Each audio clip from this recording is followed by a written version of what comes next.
Балбандардын күрөшү акыркы маеге жана аял киши таптап Казакстанда өлүп калган аргымактын таржымалы.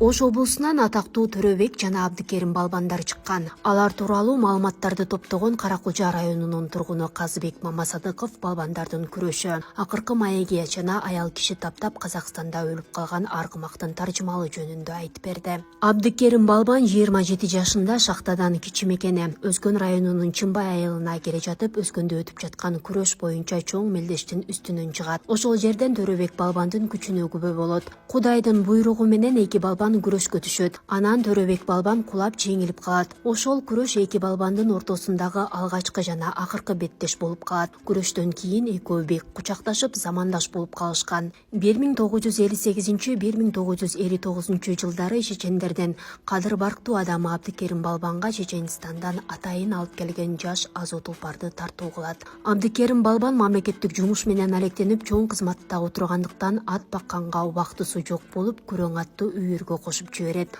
Ал ат Жалпакташ колхозунун Жан Чукур жайлоосунда кыштоодо багылат. Жылкычылар аттын өзгөчөлүгүн байкап, жашыруун сатууга даярданып жатышкан жеринен Абдыкерим балбан билип калып, атты үйүнө алдырып, күлүктүү жубайы Майрам таптайт. Майрам улак тартышка даярдап, суутуп, күн-түн дебей атка мээрим төгүп карайт. Абдыкерим балбан күрөң аргымак менен көптөгөн торпок тартыштарда, эрең иштерде баш байгелерди багындырат. Аламан улак тартышты көрүп отурган Төрөбек балбан күрөң атка кызыгып, Абдыкерим балбанга барып, мага сат деп дароо жабышат. Ал жерден Абдыкерим балбан атты сатпай койгон. Кийин Төрөбек балбан Абдыкеримдин үйүнө көптөгөн балбандарды жана чоң кызматта иштеген адамдарды ээрчитип келип, атты сатууну суранат. Абдыкерим балбан макул болбойт, анткени атты таптаган жубайы Майрам аргымакты сатууга макулдугун берген эмес. Бирок Төрөбек балбан Абдыкеримдин намысына тийип, сен кандай балбансың, жубайыңдын сөзүн уккан кандай мамлекеттик кызматкерсиң деген сөзү үчүн Абдыкерим балбан макул болуп атты сатып жиберет. Төрөбек балбан акчасын толук бербей, калганын Казакстандагы ат оюндарынан келгенде берерин убада кылат. Ат бүт жабдыгы менен үйдүн короосунан чыгып баратканда көзүнөн жаш чыгып, кишенелеп Майрам менен коштошкону айтылып жүрөт. 1962-1963 жылдары Төрөбек балбан күрөң аргымагы менен Казакстанга барат. Эрең иштен бардык балбандарды четинен кулатып, ат жабышта баары артта кала баштайт. Ошол жерден казактар Төрөбек балбандын күрөң атын сатып алыш керек экенин, же өлтүрүш керек экенин ойлошуп, аттын жемине ар нерсени кошуп бере башташат. Алгач майда мыктарды кошуп беришет, ат жемди мыктардан иргеп жеп коет. Андан кийин майда дарыларды кошуп беришет, ат аны жыттап жебей коет. Айласы кеткен казактар кадимки айнекти талкалап, аны электен майдалап өткөрүшүп, жемине кошуп беришет. Айнекте жыт болбогондуктан байкуш күрөң ат аны билбей жеп алат. Эртеси күлүк ат жабышка түшөт. Эң алдыда бара жатканда заматта шал сыяктуу кулап түшөт.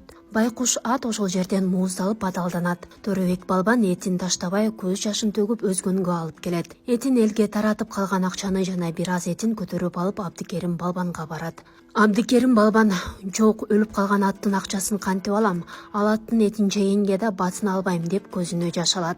"Бир атты эптей албаган кандай балбансың, Төрөбек?" деп катуу капаланат. Экөөнүн акыркы маеги жана акыркы көрүшүүсү ошону менен жыйынтыктайт. Андан кийин чиренген эки балбандын бир дагы уулу балбан болгон эмес. Оомат кеткен эки балбан окшош ооруга чалдыгып 1986 жылы Төрөбек балбан, ал эми 2003 жылы узак убакыттан бери төшөктө жаткан Абдыкерим балбан көз жумат. Күрөң аттын өзгөчөлүгү алдыңкы эки бутунун колтугунда кичинекей канаты болгон. Бою 1,70 сантиметрдин тегерейги. Кулагында шамсымал бүртүкчөсү бар болчу. Төрөбек балбан минерде ат ылдый болуп турчу. Анткени аны аял киши таптаган. Майрамдын бою кичирээк болгондуктан акылдуу ат чөгөлөп турчу. Аргымак көңүлүнө жаккан адамга гана миндирчү экен.